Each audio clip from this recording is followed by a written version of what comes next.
Do you want to share first impression of Jay? So when I met her, this was for my interview, and I remember her uh, with the baby. And I think that's kind of stayed with me throughout. And I would just see her walking around with Kumel. I remember being in awe of the flow of the session. I think it was my first kind of exposure to narrative practices, and I just felt like her conversations were so magical, in that sense that it would just kind of flow and it would just move. Similar to Jill, I remember meeting you for the first time in 2008 for the interview. And at that point in time, I still remember that you were heavily pregnant, and I think you were almost in your eighth or ninth month, and you came outside to sort of take me in the Umeed waiting room. You were so warm and friendly, and I didn't feel like, you were interviewing me. It was more like a conversation.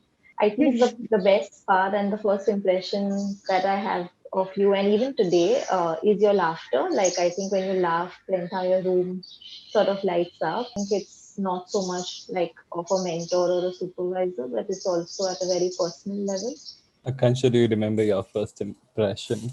I remember my interview with Jay in one of those like small rooms where you're like literally on each other's laps. Because the way that the chairs are kind of arranged. So you can like see, every expression on a person's face. I remember walking away from that interview feeling like this person really cares about what I think, um, and what I bring to the table. And that was a very unique experience. And I think that that's why I ended up kind of accepting the job. I felt like this woman thinks I can do anything, right? And I think that made me believe I could do it. So much of our expertise and knowledge was invited to the table. Like we had such a big say in what the curriculum would be, valuing my voice, um, and using it, and that's something, Jay, I've never maybe said this to you directly, but it's something I've taken with me everywhere I've gone. I don't shut up. And I blame it on you, Jay, because you never you never told me to shut up. You told me to use my voice. So, yeah, that's kind of my first impression, and what stays with me even to this day. What about you, Ravi? My first interaction with her is a dance thing, the surprise dance thing. What's the word for it? Oh, flash mob. Flash mob. Learned the steps and all of that. Was my first, I think, knowing her and having fun.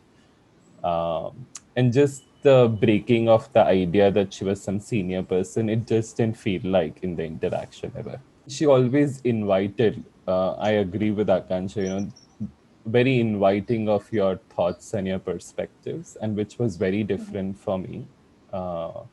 Because all the supervision context I had or my learning in school was also pretty much like your voice doesn't matter. I remember my first supervision with her, particularly, and she was like, "So, what do you all think about supervision?" I took a lot of time because I didn't have language to even express what do I think of it. I never ever imagined that I could do so much in terms of my understanding of life, my understanding of work. I would never have realized this about me if it wasn't for her. Another thing that I guess realized was so incredibly visionary of Jay. I think more after I left Umeed. I realized only after I left the influence and how important it is to spread narrative ideas not only among mental health workers but other members of the team. Mental health teams and other teams are like speaking different languages, and I think she has found a way to like bring that language to make it accessible and demystify it a little bit. she's often been this person who's always sharing every little bit of knowledge and know-how that she has, without making you feel like she's, teaching you, or she's, she's making you feel like, she's somebody who is supervising you. I think the image that comes to me often is, Jay, with a group of people, like a community, and everyone is, contributing, and everyone is, at the same level. And the respect that she gives, the invitation she gives for everybody's knowledge and know-how to sort of be there at the forefront is really something that I've learned from her. I couldn't have imagined all the possibilities we have created together. But it's just her almost a persistent faith that she has that things will, become possible. If you imagine them, the two international conferences on of narrative practices, I think they were just like jokes and fun that we were making, and she said, why not, let's do it. And I was like, listen, and she says that why not most very often, why not, let's do it, or let's try it. Every time I've struggled with a session or with a conversation, particularly with a family, and you go to her. She's not saying anything particularly, but asking questions, and you get to this place where you know that things will become possible. She's a visionary who knows. I remember once telling her that, I could never be you. Like, I remember that supervision meeting, and I was like, no, but I want to be like you. Now I understand what she said in terms of, you'll find your voice and you'll find your way of doing the work with children and families. When I started doing supervision and teaching, um, one of the things that always stood out is how she never made it about professional, personal, two separate things, right? And the ease with which she cries and expresses that even during teaching, like somebody is reflecting or while she's teaching about something.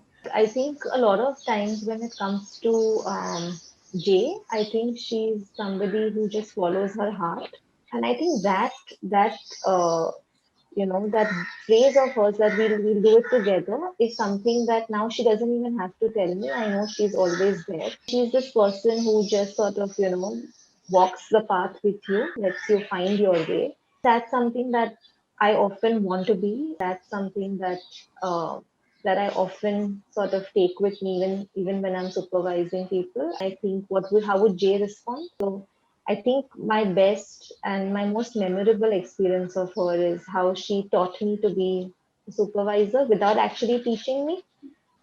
The way she sort of is always there for you, always supporting you, and I love that way of supervision. Jay was a big part of my Omid experience. Such a profoundly respectful place where, um, everyone from the person at the front desk, the families, the way we oriented to families was just like oozing with respect, um, and I think that's one of the greatest gifts I think Jay has given me is just it's very easy to say respectful ways of practicing, but I think what does that actually mean? What does that actually mean when you sit down with someone? I still remember when I wanted to do the support group for fathers. It sounded crazy in my head. How will this happen? There'll be too many things, and she just said, "Let's do it." And then we would sit and read together articles and pull out together processes, and yeah, Mhm. for 2 years we did it till we published a paper together. She continued to persist with me, which I felt that if she wouldn't, I wouldn't have done it.